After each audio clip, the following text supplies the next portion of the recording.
Ace Combat. Although not the true starting point of the arcade flight genre, that credit probably belongs to Sega's 1987 Afterburner, it is the franchise that without a doubt massively popularized it. Like a lot of folks, the PlayStation 2 entries were my personal starting point, specifically Ace Combat 4 Shattered Skies. It and its two follow-ups, 5 and 0, aka the Holy Trinity, are still the gold standard that I hold all other games of this genre up against. They're just that good, and a large part of the reason I've developed a love for similar games and just aviation in general.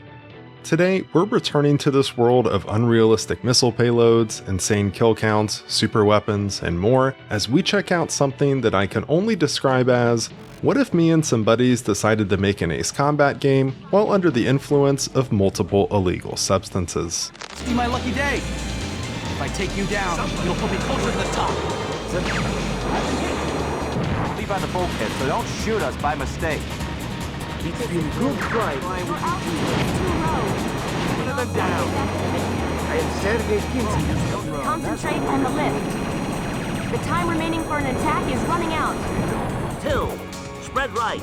Reference 060100. Fighter down back roads. Welcome to Airforce Delta Strike. Where the hell do I even begin with this one? Released in 2004, exclusively for the PlayStation 2, the game is literally an Ace Combat fever dream in all the right ways. As funny as it is, I'd argue that this probably contains more of what makes Ace Combat than any actual Ace Combat game I've ever played. To start off, the game is literally done in the style of an anime. It's almost Gundam-like in its nature, with its gameplay structure being set up so that it's much more character-driven than anything else. You're not locked into a singular perspective, but instead switch between multiple characters as you move through the game's quite lengthy narrative. In between and after completing missions, there's tons of dialogue that takes place between characters that fills you in on their backstory, motives, and even some drama, and on the other side of things, you also get to see your rival squadron's perspective as well. Which, while we're on the topic of dialogue, we should probably address the proverbial elephant in the room here: the character design. All character art in the game was done by Jun Tsukasa, an extremely talented artist. And if you can't tell by looking at some of these character designs, he's definitely done some work in the past that would be considered very not safe for work, if you catch my drift. So that's why here, we effectively get Ace Combat with waifus. But moving on from that, when it comes to actual gameplay, Airforce Delta Strike is honestly rather impressive. There's a huge roster of aircraft to unlock, enough to encourage multiple playthroughs, with things ranging from realistic to rather sci-fi. The flight model is surprisingly solid, and there's even incentive to not fail missions, since doing so will incur a penalty where you have to dish out credits to repair your plane. There's tunnel and internal structure flying, a seemingly never-ending supply of droves upon droves of super weapons to take down, rival aces to dogfight, and so much more. Let's get into it. I'll start off by saying that the story is an absolute roller coaster ride. Things start off pretty grounded, with missions and objectives lined up with what you would expect from this sort of game. But before you know it, you'll be participating in major fleet battles in a flanker that's been equipped for zero-G combat, and lobbing missiles at futuristic space crustaceans. Starting off, you assume the role of a member of Delta Squadron, an air squadron fighting for the Earth Defense Alliance Force, or EDAF, as you take to the skies to defend against an attack by the Orbital Citizen Community, or OCC, the main antagonists of the game. In what seems like literal tradition at this point for these types of games, your first mission's goal is to take down enemy bombers. And right away, something's established that's going to be present throughout your entire playthrough: inter-squad chatter. There's tons of communication that takes place between both members of Delta Squadron and the enemies you're fighting against, like Sergei Kinski, aka the Emperor, a famous OCC ace, one of many that you'll find yourself dogfighting against in the missions to come. Never thought I'd be going head-to-head with the Emperor. Too bad you're still a novice. New to your post, I take it? I can't keep up. What's going on? I must have underestimated. I'll withdraw. 3 has locked on. Enemy bomber downed by Viper 3. It's a hit. After successfully taking out all of our targets, the mission is complete and we head back to base for debriefing. This is where we get our first exposure to the way the game is set up in between missions. Instead of the sort of usual menu where you access things like next missions, your hangar for purchasing new aircraft, upgrades, etc., what we get here is something totally different. We'll touch a bit more on this screen later, but by heading to the briefing room, you're able to choose which mission you want to fly out on next. Depending on what's available, you may have as few as one mission to select, or up to 3 or more. And it's important to notice here too, that underneath each mission, you'll see certain elements listed, like first element, second element, etc. This is important because it dictates what pilots will be available to fly out on certain missions. And while technically there isn't really a main character that the player assumes the role of, Ken Thomas, the pilot who's on the game's cover, does sort of take on that role. So if you want to fly out with him, you'll need to make sure you take missions that feature Delta Squadron's third element, which he is a member of. It's not a big deal on your first playthrough, where you're really just starting to get a feel for the game and complete it, so you can kind of just play whoever, but on subsequent playthroughs, if you're trying to get some of the game's mini unlockables, this is important because you won't want to miss certain missions that feature the characters you need to play as. What really puts a limit on this too, and makes it so that certain missions will only be available for a certain amount of time, is the story's phase system. As you progress through missions, both turns and subsequently phases will pass. There's a limited amount of turns per phase, so there are times, especially if you fail a mission or two, where you might not be able to complete every mission offered you, since doing actions like taking missions makes turns pass. The time crunch isn't as bad as it may sound, but I'd say there were a couple times in my playthrough where I did run into this. Getting back to the actual story though, for the, I'd say around first half of the game or so, things are pretty grounded as you progress through the war. There are some really interesting level designs and some pretty creative and original enemies and super weapons.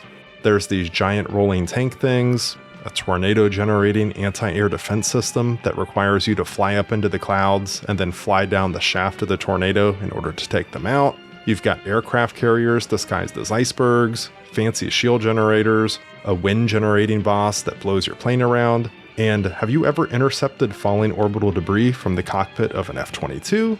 What about defending a ship as it's making its descent into the atmosphere of Mars in a plane that's been converted for space combat? Well, I hadn't either, but now I have.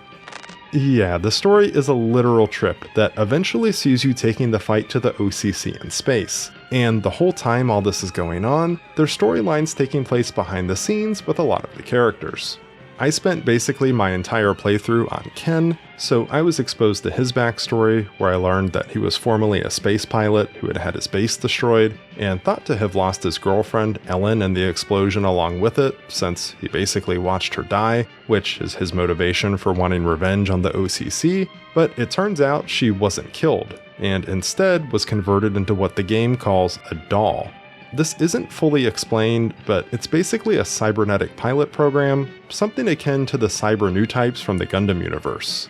You end up running into her in the skies as an enemy ace, which creates a bit of conflict for Ken since he doesn't really want to kill her, but if you do exactly that whenever an opportunity presents itself, she actually ends up joining your cause and your squadron. There's also the story of enemy ace Albert Unger, who basically makes it his sole purpose in life to take out Ken after being bested by him earlier in the war, and since that's who I was maining on my playthrough, I was rewarded with the game's secret ending where the two face off in a final duel. The cutscenes from the OCC perspective also heavily imply who the real enemy is, or at least I was able to guess by the time I reached the game's conclusion.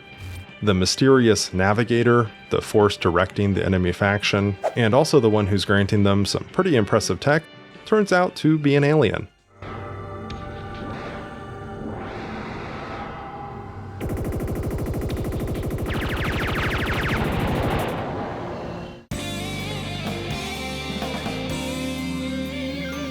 This is the end.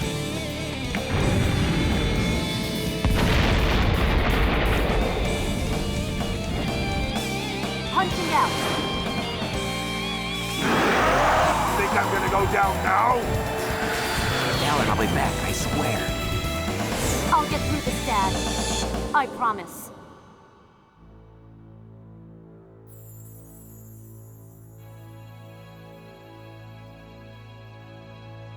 So yeah, as I said earlier, the story really is a wild ride, but in a good kind of way. It's not often that I play something these days that takes me completely by surprise, but this one did. I went into it completely blind, and honestly, I loved it.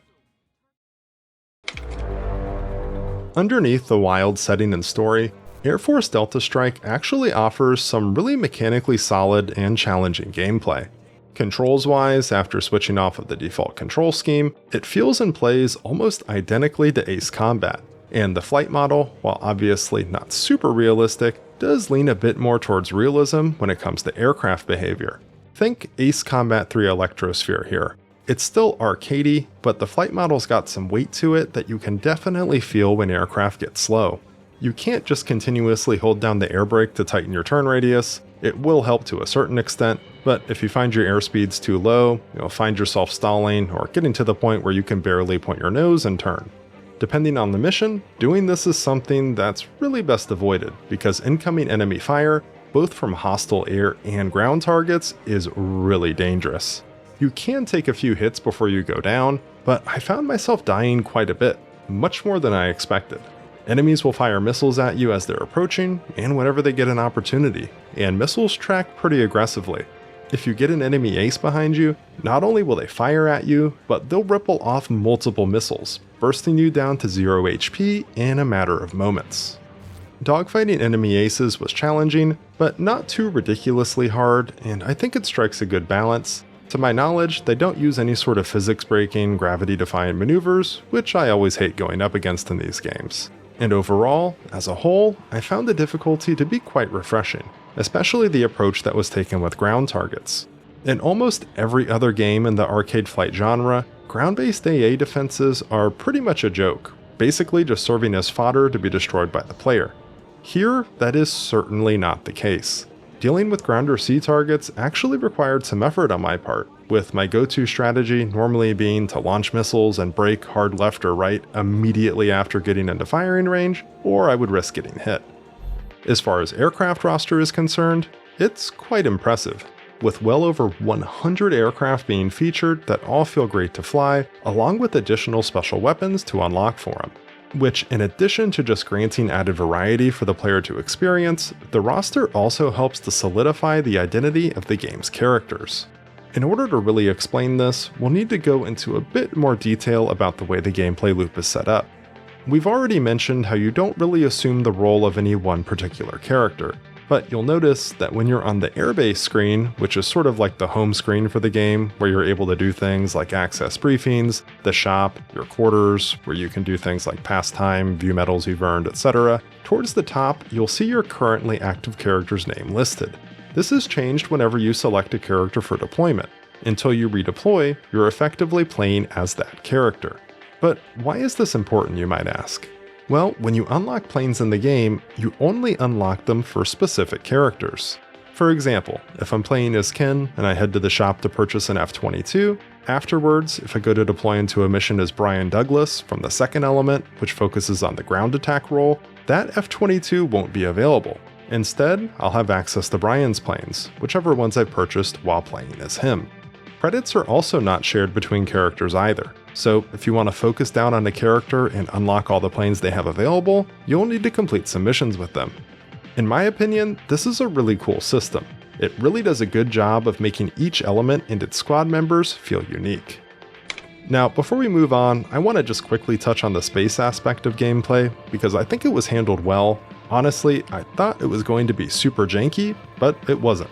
When in 0G, the flight model changes slightly, it feels a bit more floaty in my opinion, and yaw authority seems to be increased. Your weapons also get swapped out for energy variants, including your machine gun, so if the idea of zipping through space in an F-16 that's been retrofitted as a space interceptor appeals to you, this is about the only game I can recommend that will deliver on that fantasy. Alright, let's talk endgame presentation. Visually, the game is definitely dated. Even at the time of release, from a graphics point of view, it was behind Ace Combat. Don't get me wrong though, it doesn't look terrible, and it is still very playable in my opinion. Honestly, what I would have really loved to see this game do is go full anime with its graphical style, and maybe do some sort of cell shading instead of trying to look somewhat realistic. I think it would have matched the narrative and the already anime characters perfectly. And I wasn't really sure whether to talk about it here or earlier when we were talking gameplay, but it's camera related, so I decided to hold off until now. But what is very missed is the lack of a tracking camera. You know, that ability to hold down the targeting button to visually track your opponents? Yeah, I would have killed to have that here. When it comes to the audio side of things, I found the soundtracks to be pretty solid, with the in-mission music taking a pretty far departure from something that you would normally hear in a game like Ace Combat. This honestly reminds me more of something you would hear in maybe Gundam, which I guess fits the bill. Here's a quick snippet. Glad to be here with you all. This is Vulcan. Neath, ISIS, spread left. Reference 030-100. Epsilon 3 here. Number 3, it's too Our dangerous. intended target is approaching. Epsilon 2 here. What's with that huge ice flow? That can't be natural. And while we're on the topic of in-mission audio, my only real gripe with it was the repeating audio snippets, which I'm not sure if it just bugs out at time or what, but yeah, here it is. Non-stop, you're too high. Drop altitude. Viper 3 has locked on. Your altitude's too high. Lily, your altitude's too high. Crow, your altitude's too high. Viper 3, your altitude's too high. Lily, isn't your altitude too high? Move! Drop altitude! Your altitude's too high. Rose, you're supposed to be a decoy. You're too high. I will admit though, after my time with the game, the menu music really started to grow on me, and I think the airbase theme is actually kind of a banger.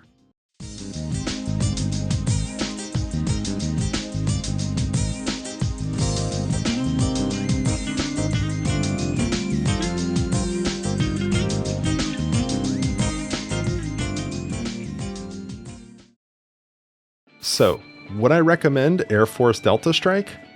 Absolutely. I think it really stands out as unique amongst basically every other arcade flight sim I've ever played, and it checks all the boxes for what I think makes a great game of this genre. Fun gameplay, interesting squad mates and rivals, and unique super weapons. If the idea of anime Ace Combat appeals to you, this is a must check out, and one that may even be worth securing a physical copy of. It's a wild ride that's unlike anything else out there. As I said in the beginning, an Ace Combat fever dream, and something that I think is a true hidden gem of the PS2 era. Let me know your thoughts down below, and as always, thanks for watching. Until next time.